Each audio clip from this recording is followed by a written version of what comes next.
Les Jaguars français décollent. C'est le déclenchement de l'opération Tempête du désert. 17 janvier 1991, la guerre du Golfe commence. Plus de 100 000 sorties aériennes et près de 90 000 tonnes de bombes sont larguées. Et parmi ces avions, il y a des Français. Ils vont entrer dans la légende. À l'aube du 17 janvier 1991, 12 Jaguars des 7e et 11e escadres de chasse décollent.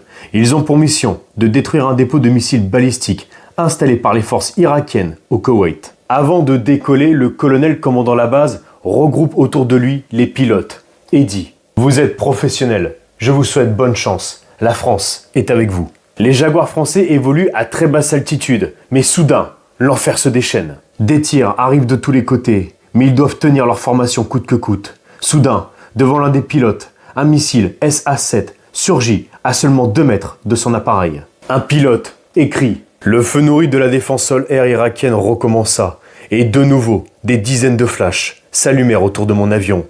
Les obus traçants exécutaient une danse mortelle devant le nez de mon Jaguar. Certains pilotes sont au-dessus d'une forte DCA et doivent en même temps esquiver les missiles. Un pilote dira « J'ai vu plein de missiles partir du sol ». Les pilotes commencent à larguer leurs bombes, mais volant à basse altitude, tous les calibres d'armes ouvrent le feu sur les appareils. Un pilote dit « Cela formait des murs de ferraille partout, c'est très noir. Il fallait passer en dessous, donc descendre sous les lignes électriques que l'on voyait dans le désert. » Certains des avions sont touchés, dont celui du lieutenant Bonafou, qui prend feu. Soudain, le Jaguar A-91 du capitaine Hummel est touché par un missile sol-air à guidage infrarouge. Un réacteur est détruit et l'autre endommagé. Les flammes de l'incendie du réacteur le menacent constamment.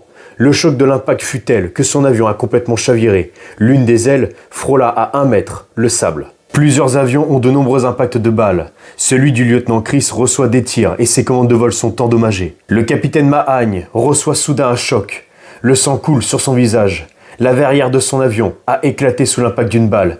Il a un trou dans la tête. Blessé, il réussit à ramener son Jaguar, comme tous les autres pilotes ce jour-là. Tous les Jaguars rentrent à la base, après avoir réussi leur mission.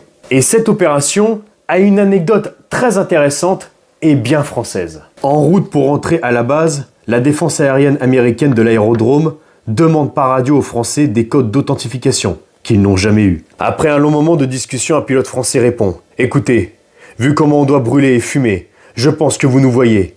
Donc si vous voulez tirer, vous tirez. On n'est plus à ça près. Mais on n'a pas vos P et plusieurs petits points de code d'authentification. » Le seul regret des pilotes français par rapport à ça, c'est que des Boeing américains et du personnel de l'armée de terre ont entendu ces dialogues surréalistes. Mais personne n'a pensé à enregistrer.